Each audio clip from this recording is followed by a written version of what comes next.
Bismillahirrahmanirrahim. Assalamualaikum warahmatullahi wabarakatuh. Teman-teman, sekarang saya bersama dengan Mas Pambudi. Mas Pambudi sekarang ini sedang ambil S3 olahraga di UNJ. Betul sekali. Beasiswa? Tidak, biasa mandiri, bayar sendiri. Allah. Jadi kan ada pejabat yang ngomong kalau kuliah itu merupakan kebutuhan tersier. Iya, itu betul. untuk S1. Tapi ini sudah lewat S2, sudah ke S3. Gimana ceritanya bisa ambil S3 olahraga? Pertama hobi. Hobinya apa? Olahraga. Olahraga. Tapi kecaburan waktu itu. Apa? Kecaburan kan bulu tangkis. Oh, bulu tangkis. Berawal dari ya main sama teman-teman, senang olahraga, akhirnya juga olahraga. Sudah punya NIDN belum? Belum. Oh. Karena biasanya kalau S3 itu kan ada home base, Betul. dosen. Gopo sekolah S3 nek ora, itu kan kebanyakan orang awam. Dan dulu S1-nya apa? Saya olahraga juga. Di mana? Di Universitas Tunas Pembangunan, UTP, Surakarta, UTP ya. UTP. Terus masih kenal Mas Dimas? Mas Dimas. Humasnya. Oh ya, tahu. Oke. Ya, yang putih itu orangnya. Kalau Bu Rektor? Bu Rektor udah itu beda masa. Bu Winarti ya? Iya, itu Prof Winarti. Prof Winarti. Jadi beliau masuk, saya udah studi lanjut saya. UTP itu keren loh. Ya. Dia itu ada yang untuk disabilitas, Betul. diberi ruang. Betul sekali. Terus kemudian yang berprestasi juga. Betul sekali. Dan kemarin berita terakhir itu atlet yang kemarin berlaga di U23 itu Betul sekali. dari UTP. Saya alumni sana, jadi selalu upgrade Bangga perkembangannya. Ya? Bangga. Oh, luar biasa. Kalau S2-nya? Saya di Universitas Negeri Semarang, UNES. Oh, UNES. Ya. Jadi belajar mencintai Semarang. Jadi kalau di UTP ini sekarang ada program fast track, tahu? Ya, tahu. Strike itu. Jadi S1, S2 itu cuma 5 tahun. Betul. Jadi ketika mengambil skripsi itu sudah boleh Betul, nyicil iya. ambil S2. Betul. Dan kalau beda kampus atau beda jurusan ya, itu harus fast track ya. Harus matrikulasi. Matrikulasi dulu. Penyetaraan biasanya. Penyetaraan. 0 SKS tapi 1 semester ya. Iya, gitu. Tapi tergantung juga karena kan ada yang non dari olahraga kan, seperti kayak fisioterapi itu juga biasanya di matrikulasinya itu juga biasanya gitu. Itu ada memang 2 semester ada yang masas gitu ya. Itu waktu saya kuliah itu ada. Memang masas itu istilahnya bekal kita nanti kalau jadi guru, jadi praktisi kayak gitu. Dasar-dasar masas di semester. Untuk apa? Itu untuk pembekalan kita nanti. Misalnya ada yang kesleo Ya, gitu. misal kalau kita nanti jadi guru, ya kan yang namanya insiden kan tidak tahu ya, Pak Dokter. Jadi kita dibekali ilmu itu. Dan ilmu itu nanti bisa dikembangkan jika kalau pengen jadi praktisi. Kayak gitu kan banyak klinik-klinik kayak gitu. S3-nya ambil apa? Saya pendidikan kepelatihan olahraga. Tema disertasinya apa? Tentang komunikasi, Piye kuwi? kultur budaya dan family Oh, terhadap kinerja. gimana ceritanya? Jadi saya kan ngambil topik itu berdasarkan dari literatur. Jadi banyak tentang di jurnal-jurnal itu tentang fisik, tentang fisik. Ya, akan tetapi saya mencoba di non fisik untuk meningkatkan performa kayak gitu. Jadi ada beberapa penelitian yang sangat jarang kayak gitu. Contohnya hubungan keluarga terhadap performan prestasi kayak gitu. Bisa ya? Ya, organisasi untuk prestasi kayak gitu. Kayak gitu. Jadi berpengaruh juga ya? Pengaruh. Makanya ya ini juga tambahan juga ya. Jadi banyak orang olahraga itu cuman kepaku fisik-fisik, padahal di situ kan banyak penelitian. Ada manajemen, sport industri, sport tourism kayak gitu. Sport psikologis. Karena sejatinya kan olahraga itu kan ada fisik, mental, taktik kayak gitu. Iki wis dadi dokter yang itu emang ada masalah apa kok sampai melakukan penelitian ini? Di Kini sidang ya. jadi di dalam kemarin kan dapat promotor itu kan, jadi ada hubungannya sih tentang mental kayak gitu. Jadi pada dasarnya kan saya kan ngambil topik dengan psikologis ya. Jadi menurut peneliti, menurut saya ada sih psikologis untuk mempengaruhi kinerja atau performa atlet tersebut. Kayak gitu. Jadi ada yang mengatakan pondasi lah fisik, ada yang mengatakan psikologis, kayak gitu. Nanti pengennya hasilnya bagaimana? Hipotesisnya apa? Ada hubungan tidak? Ada 3 variabel saya ini terhadap kinerja, atau untuk melihat paling tinggi mana sih 3 variabel ini, kayak gitu, antara putra dan putri, kayak gitu. 1 semester berapa sih biayanya? Kalau di UNY khususnya pendidikan kepelatihan olahraga itu ada 2 jalur di situ. Pertama di jalur by riset. By riset, jadi nanti kita khusus riset aja gitu. Itu sampai kurang lebih ya 15 juta. 1 semester? 1 semester. Sebenarnya umum ya? Ya bagi yang mampu umum. Bukan biaya segitu itu ya rata-rata S3 itu rata-rata ya, segitu umum ya. gitu loh. Tergantung bidang ilmunya kan, kalau kedokteran lebih. Iya. Kalau kita maksud saya rata-rata segitu itu. Iya, kalau pendidikan memang ilmu komputer kan juga rata-rata segitu. Iya, sama juga. Kemudian kalau jadi kalau memang kalau S3 itu memang harus totalitas ya. Iya. Kalau effort S3 yang itu, tinggi memang harus diperlukan. Iya. Jadi kalau teman-teman S3 masih tergoda ngajar itu, proyek apa meneh itu. Iya. Iya, biasanya banyak masalah. Terhambat ya. Jadi memang harus totalitas. Teman saya Bu Cici itu dari UII. Iya. Ketika dia ngambil S3 di UGM itu berhenti semua. Akibatnya apa? Cuma 18 semester ya selesai. 18 semester itu rekor mungkin ya. Rekor belum pernah ada mungkin. Cuman ya itu akhirnya jodohnya jadi roto kemarin. Maaf Bu Cici. Ya tapi kan selesai sekolahnya. Iya. Dan nggak jabat sama sekali. Tapi bukunya banyak. Ya itu kalau buku kan dampak ya bagus ya. Dampak. Jadi kalau S3 itu dampaknya ya kalau nggak jurnal buku misalnya. Nah nanti ini sudah mengumpulkan berapa jurnal? Saya sementara baru proses submit di. Oh enggak, nyari referensinya sudah berapa didapat? Banyak ya? sekali. Ini ada berapa lembar ini? Oh. Ada 14 halaman lebih ini. 14. Iya. Hunting jadi. Tapi kalau dari proposal itu sudah mau dijurnalkan? Insya Allah udah proses lah. Ki berapa? Rencana Q4 dulu. Wow, ya. Karena ya jujur ya, kalau di dalam kita ya mohon maaf biaya sendiri tanpa ada beasiswa atau itu memang kalau kita kan standarnya Skopus, permintaan dari Skopus. Nah itu kan yang mahal, tahu sendiri kan. Berapa emang? Rata-rata di kisaran 4 jutaan. Ya, kalau masih 100 US sampai 200 itu masih recommended. Ya. Tapi kalau sudah 500 US betul.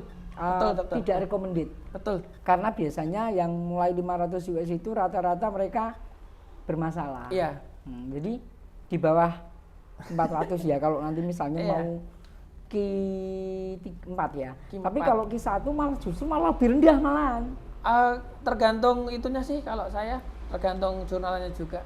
Jadi kalau pengalaman itu selingkungnya gitu, ada yang minta apa kayak ini semacam sertifikat untuk mengatakan ini udah di apa ya namanya, bahasanya gini, dari para prase, dari translate ini udah diakui. Jadi ada kompetitor lain untuk mengatakan seperti itu. Memanfaatkan ChatGPT enggak? Ada beberapa. Ya. Jadi sekarang memang Gen Z itu sudah mulai memanfaatkan itu sehingga cuma tolong carikan jurnal internasional terindeks Scopus. Bahkan kita bisa memerintahkan tolong ilustrasikan dalam bentuk gambar atau video Iya. juga bisa. Itu ya perkembangan zaman sekarang kan, Ya. teknologi, makanya kalau kita tidak upgrade, tidak Kalau untuk ambil S3 ini teknologi dimanfaatkan untuk apa Gesa selama ini? biasa ini untuk, kalau saya pribadi pertama hunting artikel. Hunting artikel. Iya, karena ada untuk AI ada beberapa aplikasi itu sejauh mana sih penelitian saya nanti, nah, kayak gitu. Kalau enggak, letak penelitian saya itu di mana, kayak gitu. Kalau udah ketebak kadang kan, wah ini udah banyak mas kayak ini ya, kayak gitu. Itu untuk counter attack untuk Ya. kuliah lah. Jadi memang fenomenanya itu adalah 1357 tahun jurnalnya ya. Jadi kalau nggak 1 tahun ya 3, kalau nggak 3 5, Iya. 7 itu sudah hampir usang ya. Udah banyak diteliti. Kayak gitu. Karena rata-rata di jurnal itu setiap 30 menit itu selalu ditemukan teknologi baru. Betul. Jadi kalau kita sampai 7 tahun itu memang sudah expirean mungkin. Tetapi tetap masih bisa digunakan walaupun Ya buat mungkin referensi lah. Pakai buku nggak referensinya? Ada beberapa teori dasar yang udah dikembangkan kayak gitu. Seperti kayak teorinya Poincare itu kan tentang komunikasi kan, saya itu tahun sekitar 78 masih digunakan sebagai teori dasarnya. Kalau kemarin ambil yang jalur apa? Yang by riset atau Saya reguler. Oh reguler. Nah. Berarti kuliah. Ada kuliah. Berapa mata kuliah? Berapa Kalau- SKS? Kalau di tempat saya kemarin itu 4 kali 4, 16. 16 SKS. Iya. 4 mata kuliah. 4 mata kuliah. Dengan tema ya hampir-hampir sama. Jadi penelitian olahraga, kayak gitu, hampir-hampir topik Ya, olahraga. mirip-mirip ya. Iya. Nah, sudah keluar semua nilainya. Alhamdulillah. Nilainya harus kumlot, bukan kemelut. Karena kalau S3C itu lulus. Iya, malu-maluin ya Pak Dokter. B itu wis minggring-minggring. Iya, betul. Karena ada beberapa dosen itu justru, contoh waktu saya itu ada profesor itu yang kuliahnya itu ngerti-ngerti jak ngobrol, ngerti-ngerti kayak BJA loh. Iki mau apa? Ora ono ujian, ora ono apa-apa. Ternyata pada saat ngobrol itu dosen itu mengukur kita ternyata itu loh. Dalam 1 semester itu jak ngobrol tok, jak ning kantin. Iya. Dijajake meneh. Ternyata ngukur kita, berarti kita sudah mampu gitu loh. Gitu, Ya, segera mampu tok B. Tapi akhirnya jadi A juga. Kesulitannya apa selama ini? Di dalam mana? S1, S2, S3? S3-nya. S3 yang pertama yang kesulitan itu manajemen waktu, Wah. Pak Dokter ya. Karena kan saya intinya gini, kapan saya harus datang ke kampus, kapan saya untuk penelitian, kapan saya untuk mencari uang, dan kapan saya dengan keluarga, itu harus memang. Mencari uangnya gimana? Ya kan saya juga kerja, bantu-bantuin orang tua di rumah itu. Untuk bayar kuliah kan ya. Emang beasiswa udah nggak ada? Yang Enggak, jarang. Saya ya bulan hoki ya mungkin. Jadi udah kan itu. banyak. Betul, mungkin saingannya juga banyak jadi. Di apa? Dikti ada, di LPDP ada. Ya. Bahkan saya juga jika ini diterima juga udah saya masukkan di dana hibah dosen untuk ya kalau diterima, kalau enggak Dana hibah dosen. Berarti yang biayai dosennya enggak istilahnya kolaborasi. Oh, kolab. Jadi pakai namanya dosen, kita yang terjun di lapangan. Riset. Ya, nanti kita Dibiayai. kolaborasi ya. Jika itu tembus. Wah, itu sebenarnya bagus dan di Jepang modelnya teman saya begitu. Iya. Di Jepang itu dia mendekati LPPN. Ada riset apa? Iya. Nah, begitu kemudian saya bisa nih riset ini, saya insya Allah bisa. Akhirnya apa? Saya minta loa aja. Loa kalau diterima, aku nggak minta uang dari sini. Nah, loanya itulah kemudian diajukan ke Dikti, dapat beasiswa ke Jepang. Risetnya ya bantu profesor itu. Iya, saya juga seperti itu. Rata-rata seperti itu. Dan teman-teman, teknik ini akhirnya banyak digunakan dan akhirnya banyak mujarabnya. Sehingga kalau kita tes di awal di kampusnya di luar negeri biasanya kan banyak gagalnya ya. Biasanya loh ya, karena biasanya masalah bahasa. Iya. Saya sendiri dulu dikirim ke Uni Soviet. Waduh, waktu itu saya pikir saya dua. Mulai jadi KPI kedua nih. Dan nanti urusannya kerjaannya yang di sini yang mengurusi siapa? Waktu itu kan cek polos saya. Ternyata itu urusan sekolah jadi aja. memang ini yang suatu sebenarnya blunder atau kurang dipahami ya. Pengalaman jadi bahasa juga banyak saya. Jadi waktu itu saya tuh udah 3 kali submit gagal. Entah yang jelek penelitiannya atau bahasa. Jadi ya namanya belajar ya kan. Saya sempat di beberapa artikel itu kan, saya buat, ternyata yang saya submit itu bahasanya UK. Oh ya agak beda ya. Ya UK, nah yang saya buat US. Oh beda. Nah makanya ini sebenarnya untuk pengalaman ya. Jadi ada beberapa trik ya untuk di jurnal itu. Jadi kita nonton dulu, kita mau masuk di mana nih? Oh jurnal A, kita pelajari itu jurnal A. Oh bahasanya, tata letaknya, selingkungnya dan metodenya atau analisisnya. Kalau di situ mungkin pakai SAM semisal ya udah kita pakai SAM, bahasanya di situ UK ya kita UK kayak gitu. Karena kan kita udah kebentur bahasa Inggris kayak gitu. Padahal itu ada US sama UK kan ya. Beda ya. Beda. Sudah pakai Mendeley? Sudah. Alhamdulillah pakai Mendeley juga. Oke. Dari S2, S3. S2. Sekarang malahan mulai D3 itu sudah mulai diberdayakan Mendeley. Iya betul. Karena kita. efektif ya. Iya. Nah, kalau dilihat akhir-akhir ini kan mulai heboh nih dunia pendidikan. Betul. Biaya kuliah, biaya kuliahnya naik. Masuk tahun berapa? Saya di kisaran 10.500.000-an. Enggak, masuknya tahun berapa? 2023. 2023. Ini ikut naik enggak yang jenengan? Kalau menurut saya belum. Enggak. Masih kalau stabil. Yang baru mahasiswa baru naik ya? Kayaknya naik, sepertinya naik. Sudah BHMN toh? Gimana? BHMN. PTNBH nah? Oh, PTNBH ya? Iya, kalau di Universitas Negeri Yogyakarta PTNBH. Wah. Bahkan beberapa yang negeri-negeri sekarang banyak kan yang PTNBH-nya. Gimana pendapatnya? Perguruan tinggi banyak yang menaikkan UKT, bahkan ada sampai gila-gila ada ratusan persen, 200-300%. Itu sebenarnya kalau orang peneliti bisa buat riset ya. Iya kan? Riset kebijakan atau fenomenologi kan gitu. Tapi kan masalahnya kita ini kan dana pendidikan 20%. Ya. Tapi apa 20% benar kan belum sebenarnya? Iya, ya. Belum sampai. Baru paling 18%. Iya. Nah, ternyata juga tidak banyak dikelola oleh Kementerian Pendidikan, ternyata banyak dikelola oleh kementerian yang lain. Betul. Karena sekarang Kemenak juga punya sekolah sendiri, punya perguruan tinggi sendiri. Betul. Menhan ada juga sendiri. Perhubungan ada sendiri. Nah, sedangkan mereka dana pendidikannya ngambil kemana? Apakah ke kementeriannya atau ke Kementerian Pendidikan gitu loh. Nah, terus kenapa ini fenomena naik? Ini menurut jenengan gimana?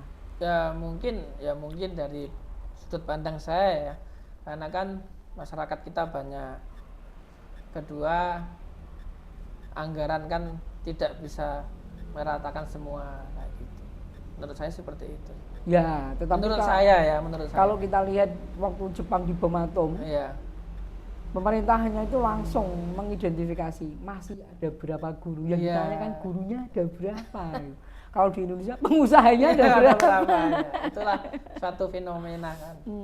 Kenapa begitu?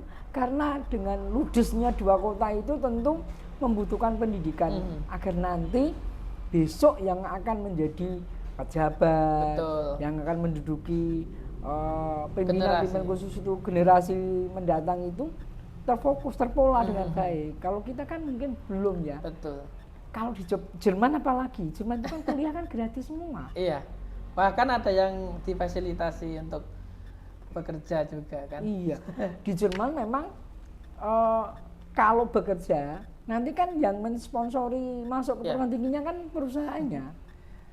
Jadi kalau teman-teman itu ada yang ngantori jadi golek beasiswa Jerman kan nggak ada biaya pendidikan. Gratis. Semuanya seandainya kita bisa kayak gitu keren ya. Keren. Jadi yang pernah saya mengamati ya beberapa khususnya pendidikan.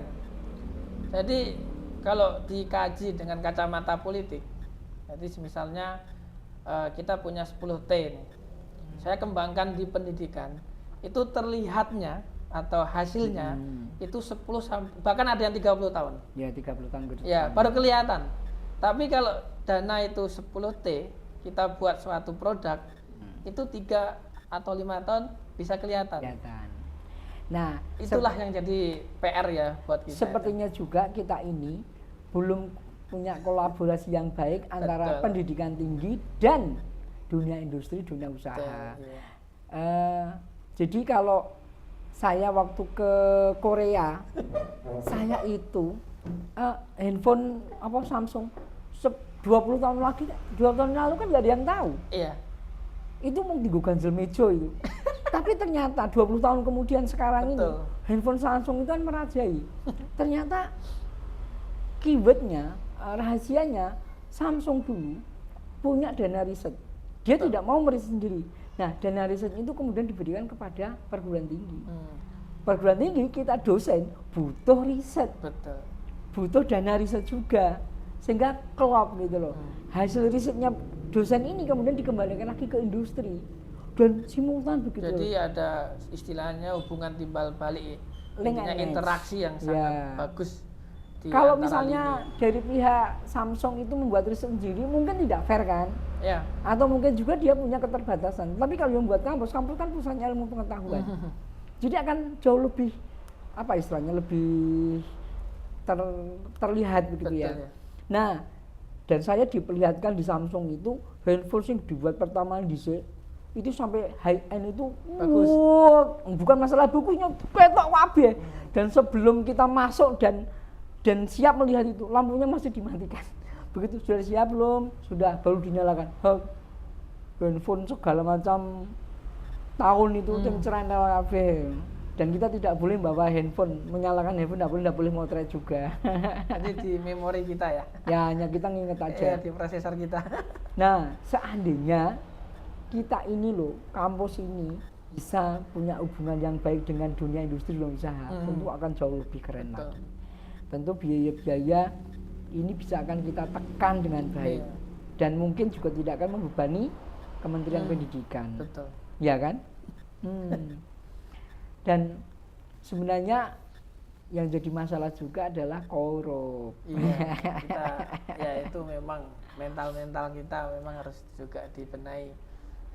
Dan ketika kita tuh neng desa ini ngomong gimana negara mau maju, negara apa uang jadi korupsi. Iya. Kita wong desa kan ngerti ini kayak gitu. Iya. Saya ngalami sendiri nanda tangani di kementerian tenan nanda tangani sendiri. Sing tak tandangani piro sing neng tekan nggon jadi piro saya ngerti. Iya. Loh, kok gegere semono ternyata omongannya wong ini bener gitu. Jadi enggak hanya di dunia pendidikan ya, di olahraga pun dulu kita punya di Hambalang gitu. Itu kan sentralnya olahraga, tapi ya mimpi kita ya terkubur dulu. Ya. Itu banyak sekali. Tapi kalau mengenai politik saya ini bukan politik, tapi ya itu korupsi. Korupsi kita. Jadi kita memang benar-benar harus. Kalau seandainya kita itu nggak ada korupsi, sepertinya uang itu akan cukup untuk mensejahterakan Indonesia dan pendidikan benar-benar bisa gratis. Jangankan pendidikan, makan siang aja bisa gratis semuanya. Bukan makan siang, makan bergizi. Oh iya, makan bergizi gimana nih? Gimana? Ya kalau semua sistem yang ada di pemerintah sebenarnya bagus, tinggal kita sesuai tujuannya. Jadi kalau pisau ya buat ngerajang, mobil untuk berkendara, ya itu sebagai mestinya insya Allah bagus. Melihat peluang ini enggak? Apa? Makan bergizi gratis melihat peluang enggak? Peluang tentunya ada untuk meningkatkan UMKM. Nah, uang kadang-kadang mungkin mencaci, sudahlah, nggak usah mencaci. Iya. Manfaatkan saja peluang itu. Kita bisa nandur brambang, lombok, sayuran, nandur dan sebagainya. Besok akan Indonesia akan butuh banyak banget. Ambil peluang itu kan gitu. Iya. Ya mudah-mudahan semua kebijakan itu insya Allah lah udah dikaji dengan matang-matang kan, itu suatu program. Jadi ibaratnya kan nggak ngasal ngaco, nyeplos, jeplak kan ya gitu. Iya. Ya, gitu. Kemarin saya semua terakhir hari Rebo itu ketemu sama Kemenko PMK sama Mas Gibran selaku Wapres terpilih, ngobrol dikit dan dia sangat senang manakala kita masih ada aku ora ngerti ya, aku wis tuwa apa urung. Tapi kita memberikan Iya. memberikan pelatihan kepada anak muda, Betul. Gen Z, agar mereka memanfaatkan ini Smartphone. untuk keperluan produktif dan konstruktif. Jadi jangan sampai ini menjadi malapetaka atau menjadi hoak yang bisa berakibat fatal dan berakhir di penjara. Iya. Pak Muhadjir Effendi sangat senang banget, dan tentunya Mas Gibran juga mewakili anak muda, tentu akan lebih. Oh, nanti akhir tahun ini Teknopark nanti akan buka sekolah AI. Ya mudah-mudahan sebenarnya semua program pemerintah itu bagus, tinggal ya tujuannya aja. Implementasi. Iya, implementasinya Tujuannya juga bagus. Iya, semua bagus sebenarnya. Yang penting prosesnya bagus, implementasinya bagus, siap untuk generasi emas itu. Sebenarnya itu. Kira-kira mau diselesaikan berapa lama? Kalau ini target semester 3 selesai. Semester 3. Saya kan semester 2 ini. Semester 3. Iya. Berarti mau 1,5 tahun. Ya, insya Allah. Gila 1,5 tahun tenan nanti memecahkan rekornya Bu Cici gitu. Target apa ya? Bu Cici 18 bulan. Kan berarti kan cuman 1 bulan lebih 5 bulan. 1 tahun lebih 5 bulan. Iya. Saya target itu satu. Oke. Jadi saya Doakan ya. kenapa saya cepat, karena sebelum saya masuk waktu S3 saya udah punya konstruksi beberapa artikel calon disertasi ya, gitu. Itu kebetulan strategi itu ada dosen yang namanya Bu Rara Ratna, dosen UNES juga. Bu Ratna kecil. Ya Kecil. dosen kesehatan. Oh, kesehatan bukan Iya. Bu Ratna Rara yang, Ratna yang di ilmu sama komputer bukan ya? ya. Jadi Koncoku. Jadi beliau waktu ngasih matrikulasi di seminar kan, saya kan kena generasi COVID juga, jadi banyak Zoom, banyak masukan dari itu. Jadi strategi waktu itu beliau sekolah S3-nya di Jepang, jadi promotornya beliau udah punya konstruksi atau punya desain untuk penelitian. Jadi sebelum masuk dia udah punya desain. Jadi persiapan beliau mateng gitu. Dan saya terapkan, saya mau modifikasi itu, terus saya terapkan studi saya. Jadi sebaiknya memang ketika kita sekolah S3 itu Persiapan harus matang. proposal harus jadi. Proposal harus jadi, persiapan harus matang. Harus matang. Jadi ya itu kapan saya harus penelitian, kapan saya itu harus bekerja, dan kapan kita itu harus menyelesaikan ini. Karena Harus kan tertata. effort ya harus tertata. Kayak gitu. Ya. Karena S3 itu faktor X-nya lebih dominan. Lebih betul sekali, Dr. Eka. Betul. Itu memang betul sekali. Faktor X-nya lebih dominan. Kalau beasiswa sih enak ya, udah ada payung istilahnya gitu. Kalau ini kan udah biayanya harus dipikirkan. Terus keluarga juga harus dipikirkan semua. Kenapa dulu kok pengen ambil S3? Ya S2 itu tanggung. Tanggung. Katakan dosen ya harus S3, katakan guru kelebihan. Kayak gitu. Tuntutan tinggi ya gitu ya. Ya bismillah lah. Insya Allah bisa gitu. Ya, kalau kita pertanyaannya begini, yang nyuruh menuntut ilmu itu siapa? ya Allah. Allah. Iya. Allah Tuhan kita. Nah, kalau misalnya saya nyuruh Mas, besok tolong dong ke Semarang gitu, saya memfasilitasi nggak? Tidak. Iya no, saya nyuruh Mas besok yang Semarang ya tolong. Kan saat ini saya fasilitasi. Iki sanggune, iki bensin gue makan, kan pasti gitu. Iya. Kapan saya akan ngasih itu? Yuk kamu jenengan, oh iya siap. Nah, misalnya, oh iya benar, saya lihat dulu jadwalnya kan saya kasih sangu enggak? Enggak. Tapi kok iya siap, pasti saya sangu. Nah, Allah juga gitu. Yang perintahkan Allah pasti difasilitasi. Insya Allah, betul. Pasti bukan insya Allah lagi. Ya amin, amin, amin. Dia ngapusi. Gini. Dia ngapusi. Oh yang nyuruh orang langsung sendiri kok. Tolabil ini faridatin ala kulli muslimin wal muslimat. Untuk tahunmu kan. Allah yang perintahkan langsung, enggak lewat nabi loh. Langsung Allah. Berarti Allah memfasilitasi. Tinggal bagaimana? Iya, metode kita, strategi kita. Memanfaatkan fasilitas itu untuk seseberang mungkin. Karena ada beberapa temen itu sing ora ndang diluluske, ternyata apa? Ngentekke beasiswa.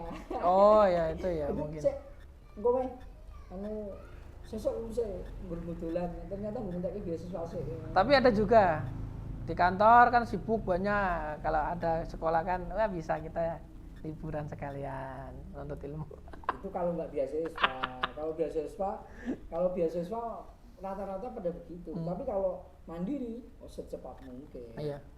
Karena ya biaya sendiri, papa sendiri. Ngampus berapa hari sekali?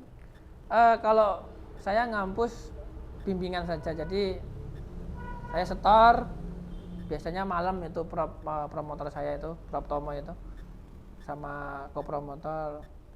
Saya kan kalau online kurang ya, jadi saya datang. Iya.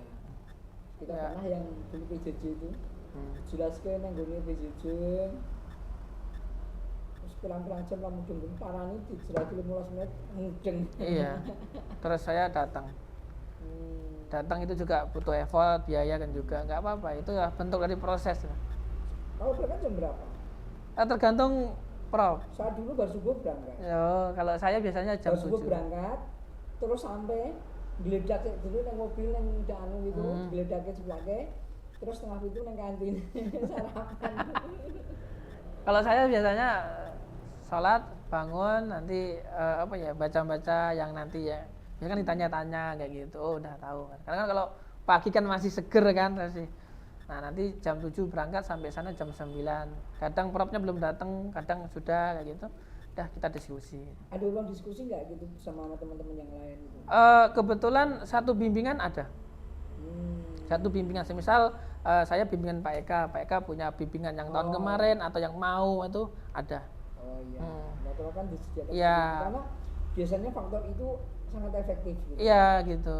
Jadi saya juga tahu, oh saya peneliti metode, kan saya terus teman saya R&D ya gitu. Jadi sekalian belajar juga gitu. Seperti apa sih R&D-nya, seperti apa, menggunakan metode apa yang efektif, yang itu kayak gitu. Iya. Terus gimana nih, kayaknya kira-kira UKT ini bakal katanya Pak Menteri kan mau dinormalkan lagi atau? Ya mudah-mudahan aja. Mudah-mudahan. Jadi ya memang sih pendidikan itu kebutuhan tersier, tapi itu hak segala bangsa. Semua hak mendapatkan pendidikan semuanya. Betul. Coba kalau saat Pak Jokowi aja kemarin kaget, ternyata lulusan S3 itu minim banget. Betul. Apalagi guru besarnya. Wow. Ya mungkin harus dievaluasi mendalam kan. GB kalau saya pernah ya cerita sama promotor. Kalau di luar itu GB cepet mas, muda-muda banyak. Di luar kan GB kan jabatan. Iya. Kalau di Indonesia kan semua bisa jadi GB asalkan ngumpulkan nilai. Iya. Terus ini kan yang terakhir kalau tidak salah ya undang-undang kan harus ngajar 10 tahun dulu. Iya ada aturan seperti itu. Coba nanti lagi.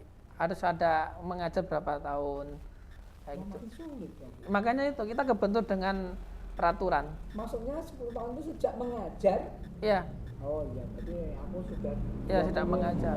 Semisal saya ngajar 30 kayak gitu. Jadi sekitar 40 atau 4 lebih kan baru bisa mengajukan. Ya, nanti nonton undang-undangnya seperti apa ya, nggak begitu apa yang terbaru itu. Yang jelas harus publikasi seperti itu. Harapannya apa nih terhadap dunia pendidikan kita? Dunia pendidikan, memang kalau saya sih pendidikan istilahnya yang membesarkan saya kan gitu. Saya bisa seperti ini dari pendidikan kayak gitu. Ada kesinambungan antara pekerjaan saya dengan pendidikan kayak gitu. Kalau dari kacamata saya nggak usah muluk-muluk. Yang penting sistem yang bagus, jujur, transparan, seolah kita maju. Sistemnya diperbaiki. Iya, sistem. Ada yang mau sampaikan? Unek-unek tentang apa ini? Tentang whatever lah. Tentang mahasiswa. Boleh. Atau ya mahasiswa. Memang pesan saya atau apa ya, suatu memang pendidikan itu penting bagi saya. Iya. Penting. Ya kalau saya nggak hanya itu tuh udah pokok. Iya. Kebutuhan primer bukan tersier lagi. Iya, primer. Iya. Karena negara tolak ukur saya itu pendidikan itu cermin dari bangsa. Salah satu. Itu cermin dari bangsa. Iya. Kalau banyak yang berpendidikan, negara itu akan maju. panjang. Seperti Kanada, Jepang, Ya. atau Jerman. Dan sebuah kampus akan dipandang dari luar kalau Iya. jurnalnya banyak. Banyak. Makin berkualitas, maka kampus itu makin Betul. berkualitas. Bisa berkualitas kalau pendidikannya baik. Iya. Kayak gitu. Itu menurut saya ya, menurut Oh iya pandang. benar. Cara pandang saya ya. Kayak gitu. Oke, kayaknya asik ya. Siap. Tapi mudah-mudahan obrolan kita ini bisa bermanfaat. Amin. Terima kasih. Siap. Semoga cepat selesai. Amin, Pak Rektor. Nanti kalau pengukuhan Insya undang Allah, ya. insya Allah. Oke. Assalamualaikum warahmatullahi wabarakatuh. Siap.